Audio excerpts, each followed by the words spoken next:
Hello everyone, welcome back to Too Sweet MTG and welcome to another Cube Tuesdays. In today's episode, we are going to be building a set cube for the Lord of the Rings Tales in Middle-earth. So firstly, what is a set cube? What we are going to be doing is building a cube specifically to recreate the draft environment of this set. For as long as there have been sets, people have been making set cubes. Basically, if there's a draft environment that people like and want to play it again and again, you can build a set cube rather than keeping on buying booster boxes. People do set cubes with things like original Innistrad or things like Khans of Tarkir. I personally have one for original Dominaria because I really love drafting that set and want to be able to do it whenever I want. Unlike a regular cube where you just shuffle the whole thing and then deal out 15 card packs to everyone, with the set cube, you generally try and recreate the correlation of a pack. So that generally means you make packs of 10 commons, 4 uncommons, and 1 rare or mythic. Because again, we're trying to replicate the draft experience of this set. But doesn't mean it's going to be exact. One thing with the set cube that you can do is kind of refine it a little bit. What we're going to be doing is we're going to be taking out some of the very worst cards that don't see play in Limited and seeing if there's anything that we can replace them with. We're also going to be looking at the mana a little bit, just because again, we're trying to make the best experience possible. And sometimes putting in better lands can really help smooth things out just a little bit. The idea of this video is to show you how to specifically make a Lord of the Rings set cube. But the process that we're going to be using, you can turn to any other set. Do you love Brothers War? Do you love Commander Legends? You can use this process to recreate any draft environment that you want. Right, so with that out the way, let's jump in. So the first thing to ask us is how many of each card do we want? So people who are smarter at math have kind of crunched the numbers a little bit, and the general consensus is that running 4 of every commons, 2 of every uncommons, and 1 of every rare and mythic is the most optimal way to recreate the draft environment just from a numbers point of view. From an actual practicality point of view, I personally found that 3 of every common, 2 of every uncommon, 1 of every rare, and 1 of every mythic is actually the way to go. Because you are shuffling up and collating your packs, I found this still works pretty well. And just having slightly less cards means it does simple things like it'll fit in storage boxes easier. You'll need to buy less sleeves. These are just kind of little things that kind of just make it a bit nicer, only having 3 of every commons compared to having 4 of every commons. Right, so I've started showing my screen. There's 4 websites we're going to be using for today. LuckyPaper.co have this very cool environment for building a set cube. Saves you so much work. It's going to be fantastic.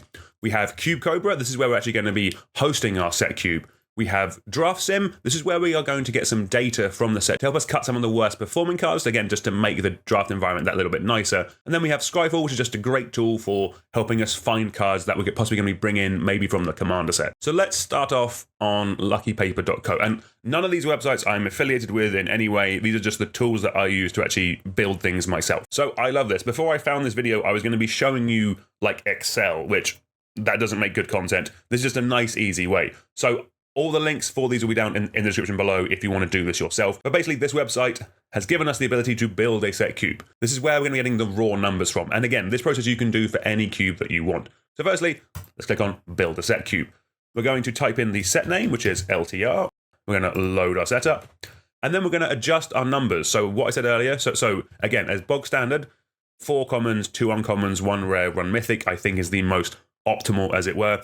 Me personally, we're going to go with 3 just because, again, it brings down the size of the cube a little bit, makes it a bit easier. So once we've entered that in, we are going to copy this all to our clipboard. So we have all these cards copied to our clipboard. We're going to go over to Cube Cobra now. You'll probably need to register if you haven't already. Again, it's all free. It's all great. This is like the best way for storing your cubes. We're going to go into your cubes. We're going to go to create a new cube. We're going to call this LOTR set cube. We're going to click create. And we have our brand new cube. We're going to go over to the list section. We're going to import, and we are going to paste some text. Again, you can download this as a CSV, but I'm just doing this all in the browser. We have that here. We're now going to click upload, and here we go. Okay, video done. Thank you very much for watching. No, there is going to be some fine tunings we've done from here. This is our base list. You see here we have 3 of every commons. We have 2 of every uncommons, and then we'll have like 1 of each rare. Again, this base is perfect. We really like this as a good way of just kind of giving us the raw list to work through. The next thing we're going to do is find out which of these cards we want to cut. Which are the worst cards for draft? Which ones don't see play? Which ones are our drafters going to be disappointed if they open? So for that, we're going to use Draft Sim. This is a really cool website for just practicing draft. Again, it's against bots, but it's free, so we love that. On the website, we're going to go to Draft Simulator. We're going to go to Ratings. We're going to come down. We're going to find our set. And here we see the website has rated all the cards from the set. Basically, what we're going to do is we're going to scroll down to the bottom and see which ones are the worst. So down the bottom, we have tier 7, basically unplayable. These are ones that we're definitely going to be cutting. So cards like Display of Power, the Ring Goes South, and Stone Eric. Those ones seem pretty easy to cut. Let's get rid of those now. So Stone Eric, it's an uncommon. Here we go. We're going to remove from cube. You just click on it. Remove from cube. What else do we have? The Ring Goes South. Cut this one. And Display of Power, 3 mana instant. Let's go to instant. 3 mana. Display of Power. Cool. Gone. And again, the reason we're doing this, the reason why we're cutting these worst cards is because these are cards that people don't want to play with. These are cards that are effectively unplayable. People don't want to be opening these. Like 2 of these are rares. You're trying to make a fun environment for your drafters, and by cutting some of these bad cards, it really helps you do that. Let's scroll up and see what else we have. So yeah, so cards like Ring Sight. It's a bad tutor for a legendary card, I think. That one can probably come out. Let's do that. Ring Sight. As I'm doing this, I am keeping track of the colors that I'm cutting cards for, because most sets nowadays have commander products that come with them. So we are going to be looking at the commander products to see if there's anything we can add to this to kind of juice it up just a little bit. So Ring Sight's gone out. Forge Anew, this is a very strong card, but not in this draft environment, because this is one that cares about equipment. Like we can bring equipment back from the graveyard, or that you attach it for free, that kind of stuff. But if you just look at the equipment in this set, you have what? Anduril, Mithril Coat, Sting, Glamdring. Like the only common or uncommon ones are like Barrow Blade. You don't really have too much else. Maybe there's some, there's like Dunedin Blade. But like these are things you don't, if you're running them, you're going to be paying for it. Like none of these equipments you really care about reanimating. Like Forge Anew is good if you're like cheating like a Batter Skull, or cheating like a Colossus Hammer onto something. Like it's not really great if the best thing you can do is put like a Dunedin Blade on something. So I think Forge Anew is quite an easy one to cut as well. Go back to Draft Sim. What else do we have? Long List of the Ents.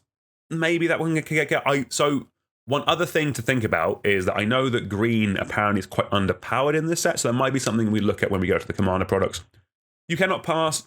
Destroy target creature that blocked or was blocked by legendary creature this turn. This is such a niche bit of interaction. However, there is a lot of legendary matter stuff in this set, so we probably keep this. But like Born Upon the Wind, it is a rare. It's not a card people want to be opening when they open their pack from this set. So Born Upon a Wind, I think, is an easy cut.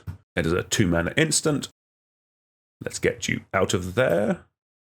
Go back to Draft Sim. Let's see what else we have.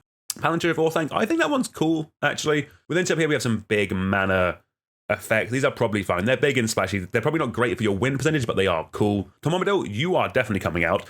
Okay, hot take, or not, I guess, but I hate Tom Bombadil. He is the worst character in all of fiction. Like, he makes it harder for me to reread the books. Like I've tried a couple of times, and just as soon as I get to the Barrow Downs chapters with Tom Bombadil faffing around, it loses me. I can't be bothered. Like, whimsical bastard, I can't be bothered with you. Tom Bombadil, also more importantly, is a 5-color card that cares about sagas. There are sagas, but not too many. Tom Bombadil is a very easy cut for this. Tom Bombadil, goodbye, get in a hole, we hate you. Next, we have Sharky, Tyrant of the Shire. This is a card that cares about activated abilities of lands. There's a couple at rare, but this is definitely more like a constructed, aimed card. So we can definitely cut Sharky, Tyrant of the Shire, because it just doesn't do that much. You can get out Sharky. All right, let's see what else we have, if anything stands out. So cards like Elven, Farsight, Lothlorien, Lookout, Captain of Umbar, these are not fantastic cards, but they're commons. Like there is a fine line between running bad cards and running like unplayable cards. Like it's the unplayable cards that are more important to remove. Cards that are bad that will go 13th, 14th pick.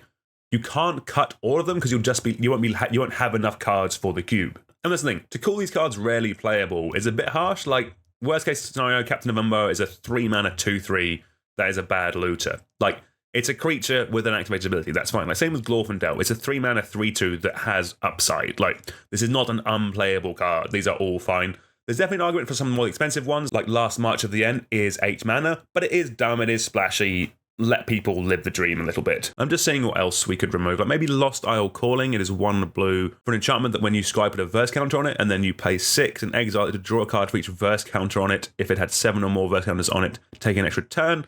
I mean, that's not great, but there is specifically a Scry Matters deck in blue-green.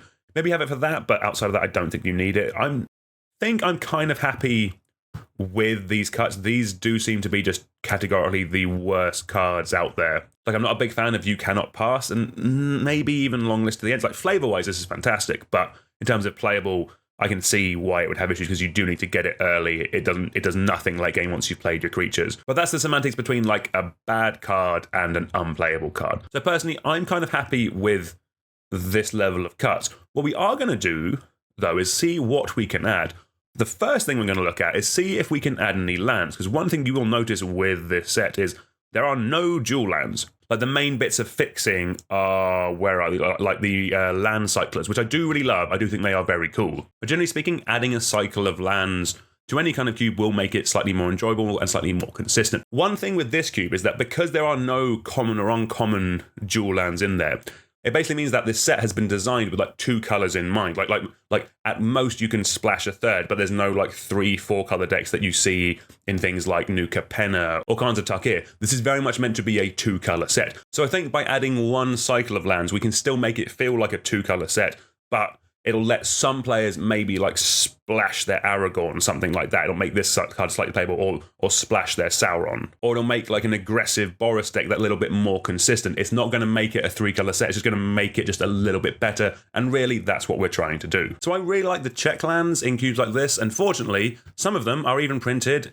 in Lord of the Rings art. We love that. There's some of these in the Commander set, but these are lands that come into play tapped unless you control one of the colors that it taps for. So with Clifftop Retreat, it taps for a red and a white, and it comes into play tapped unless you control a mountain or a plains. These are really good, really solid, really consistent lands that are relatively budget, which we love, and also importantly won't warp the environment far too much. Like these don't come into play untapped on turn 1 and fix you automatically. They're not shocks or fast lands or anything like that. These go into a cube and just make it that little bit smoother. The other thing that you can do, which is probably the most budget option, is just add a bunch of Evolving Wilds. These are nice and cheap, and again, we have some Middle-earth art on here, and these are just always really solid lands in Limited. The fact that we have Shire Terrace, which is not really a good card. I think everyone would generally prefer an Evolving Wilds to a Shire Terrace. That is definitely a way you can go. Me personally, I really like this cycle of lands, so I'm going to add all of these in. Right, so let's quickly add these in. Don't worry about me. Right, so we've got all of our lands in here. Another reason for doing this is just because limited mana bases kind of suck. Like, from a numbers point of view, you don't actually want to be running 17 lands in a 40-card deck. It's more you have to because you need to have enough pips to actually cast your spells. Running good lands like this just make your deck more consistent, which we love. Cool, so we've got our cuts, we've got our lands coming in. What else can we add? So with every set nowadays, there is a ancillary commander product with a bunch more cards in it, with archetypes that work with what the rest of the set is trying to do. So we are going to have a quick look at the commander cards and see if there's anything we want to take from there and sprinkle in just to make the draft that little bit cooler. So we're going to go over to Scryfall, we're going to go to Advanced, Format, Tails, Middle-earth Commander. One thing we are going to look at is we're not going to look at any reprints in here. So we're going to click on is not a reprint, and we're going to search. So there are a bunch of cool cards in here. One thing I am definitely not adding is we're not adding any Monarch cards. These will just completely warp a one-on-one environment, so Monarch is completely out. I am going to be keeping an eye on because we have cut 3 Dimir cards, so we're going to see if there's anything in Dimir we can add just to buff it up a little bit. And also I know that green is a bit underpowered, so we're going to see if there's any green cards to kind of make that deck a bit more consistent and kind of a bit more of an even playing field. So potentially Arwen Weaver of Hope, this just seems like a pretty solid card. I don't think its abilities synergize really with what the rest of the set is trying to do, but it is just a powerful card, putting a counter on all of your creatures. We do like that. What else do we have? I remember going through this before and be like, oh, Eomir, perfect, but no, brings the Monarch into the game. That's a bit too good. Faramir, oh, awesome, love that card. Oh, no, wait, brings the Monarch into the game. Not going to be doing that. What else do we have? 4th Earlingers. This card is broken. This is not going in, unfortunately. I don't think we want green. That's a bit of a mill thing. Legolas Greenleaf, I don't mind this card. 3 mana, 2/2, that when it deals combat damage to a player, draws a card and also grows. Don't mind that. That can probably come in. Ooh. We said we'd cut some Dimir cards. Lord of the Nazgul, anyone? That could be fun. I like that. Cool. What else do we have? I don't think we want any partner. Moria Scavenger could be a good one. I don't actually hate this card. I think this card is actually quite good. I know that the Amass deck is one of the strongest, but this is a cool card. Maybe this can come in. Prize Pig, I don't hate this one. This is just, we already have, we have Delighted Halfling as a mana dork, and we have Woze Pathfinder. This is kind of just a better version of that. I think that could come in. Just more mana dorks generally help the green deck out a little bit. We like that. What else do we have? Let's go to the next page.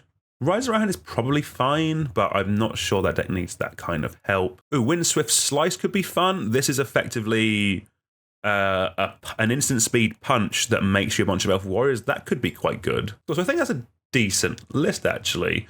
Let's stick them in and see what things look like. So we're going to add in Arwen, Weaver of Hope. Again, green's a bit underpowered. Let's just give it something else. Legolas Greenleaf. This is coming in because the regular Legolas, I'm not a massive fan of, if I'm honest with you. The one from the set, this one is I found it to be a bit underwhelming, if I'm honest. Right, Lord of the Nazgul, hell yeah, let's go. Moria Scavenger. That card just seems pretty good. Okay, we love that. Prized Pig, let's go. And Windswift Slice. Awesome, I think that's a good start. Right, if I'm honest, I think I'm fine with the cards that I've added. If you were doing this yourself, you can copy my list and you can add in all of these. You can add in Saruman the White Hand. You can add Sauron, Lord of the Rings. You can do all of that if you want to. My thinking is that adding too much of these will make it not feel like the regular draft set. It might be a bit too strong, like especially the Monarch cards. My advice would be don't add any of the Monarch cards. They will really just warp the whole environment and they're not fair one-on-one, especially in a cube of this power level. Basically, I'm just using like cards like Arwen and like Lord of the Nazgul as a little like sprinkling, as it were, just to kind of season up the cube and just give it that little bit extra oomph and make it just a little bit more even and cool. Right, so we're back in CubeGober. Let's save the changes and see what it all looks like. Cool, so here we have our list, 549 cards. That seems about right. Right, let's quickly just update the overview of this. So if you want to make a copy of this cube, it's very simple. Just simply search for LOTR set on CubeCobra and it'll come up. You can copy it as much as you want. I will add some more details in here. I'll put a link to this video in here as well. But this will be down in the description. Like basically, you can come and find this cube.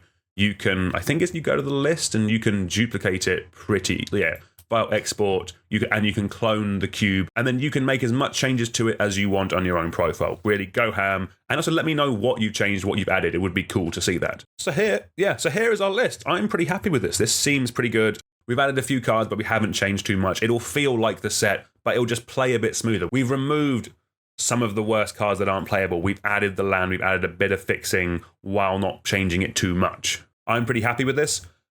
One last thing before we get out here. So obviously, once you have the plan of this, you then need to go out and actually like buy the cards or get the cards. I don't really like telling people how to spend their money, but I can give you some tips and tricks that I've done when I put together a cube like this myself in the past. The first step and the easiest step is talk to your friends, talk to your playgroup, ask them for their draft chaff because it will just save you going out and buying them from a shop. Like this set has just been opened a ton. Like people will have like spare draft chaff just lying around. I mean, off camera, there is draft chaff from this set just lying around. Ask your friends first, get as many free cards as you can as your base. The second step is find a store that sells whole sets. Don't buy bulk. I would generally not recommend buying bulk because you won't get the cards that you need. Once you've sorted through the chaff that you've got, find out roughly how many sets you are short because there are some stores that sell complete sets. I'll be honest, my knowledge of American stores is not super hot because I live in the UK. We have different shops here. In Europe, there is this store called Magic Card Market. I am not affiliated with them at all. I do not get any money from them. I just use them because they are good. They have the option to get sets and lots. So just simply you can come down here and here you can buy a common set, an uncommon set, a land set if you wanted that. And you can do this with all the different sets. Basically, doing something like this is going to be way easier and way cheaper than just going out and adding like 3 of every commons to your basket from someone like TCG Player or something like that. Find people selling whole sets because you'll save so much on postage as well. From having a quick look, I do think people do this on eBay as well, so that might be the way to do it if you're in the States or somewhere that Card Market doesn't really ship to. But yeah, honestly, talk to your playgroup first, just get cards from them for free or like buy them a drink or something like that, because at the end of the day, they're probably going to be the ones playing this with you anyway, so it's kind of in their interest to help you out and give you the cards, because then you all get to share in the world of Lord of the Rings and draft whenever you want to. And at the end of the day, isn't that what we really want? Unlimited draft? Right, so I think we are going to end the video there. All the links that I've used today will be down in the description below, including a link to my cube. Clone it, make it your own. Let me know what changes you would make. Are there any cards you would cut? Are there any other cards from the Commander set, including maybe some reprints that you would add to kind of spice things up a little bit? I would really like to know. But anyway, until next time, please like, share, and subscribe, all that good stuff, and I'll see you all soon. Goodbye.